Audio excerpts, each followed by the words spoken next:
the sailors and Marines are returning to work, but there are obviously counselors and chaplains available for them through this tragedy. Commander Charlie Summers traveled from the Pentagon to help make the transition back to work as comfortable as possible for the Navy sailors and Marines stationed on Amnicola Highway. Commander Summers says the growing tribute out front helps them return. A lot of us, we certainly draw strength from one another, certainly draw strength through faith and from the community itself. As they return, they're taking a look at their security policies at the direction of Secretary of Defense Ash Carter.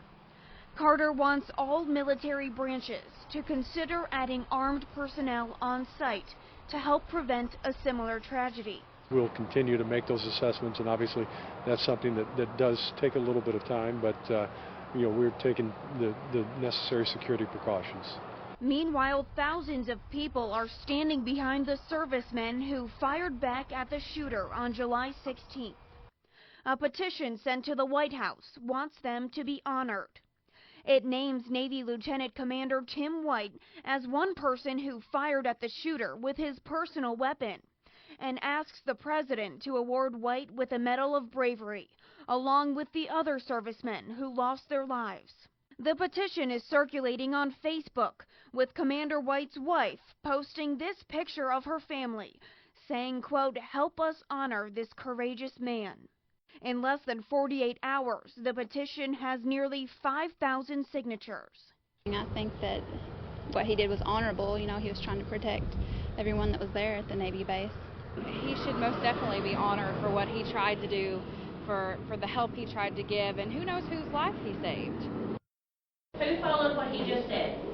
As students in Mrs. Hawkins' 4th grade class at Chattanooga's Woodmore Elementary go through their latest lesson, they do so under the watchful eye of Candace McQueen, Tennessee's new education commissioner, who's very aware of the impending lawsuit being brought by at least 6 area school systems over perceived inequities to school funding via the BEP. We have done some extraordinary work this year in giving $100 million back from the governor's budget to the school districts to really compensate teachers better. Could use that money for. But critics, which include the Hamilton County School Board, say the state is underestimating $250 million annually that should be going to state school systems. Right now, a lot of our schools, especially in districts such as this, require a lot of community support and teachers and faculty and staff going beyond their means to provide them with things that the state should be doing.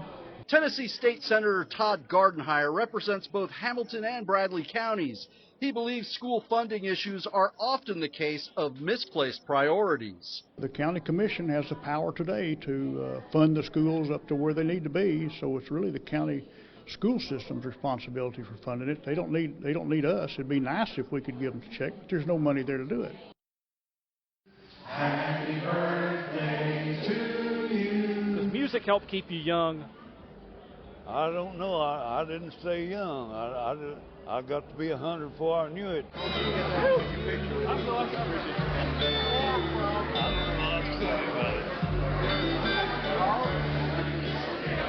He asked me what kind of vitamins I took. I said, well, hard as biscuits and gravy.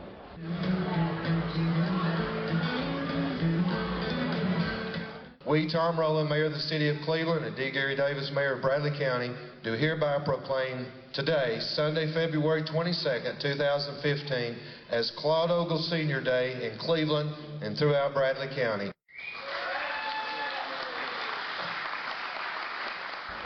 Well, good Lord, I'll put him ahead of all of it put together.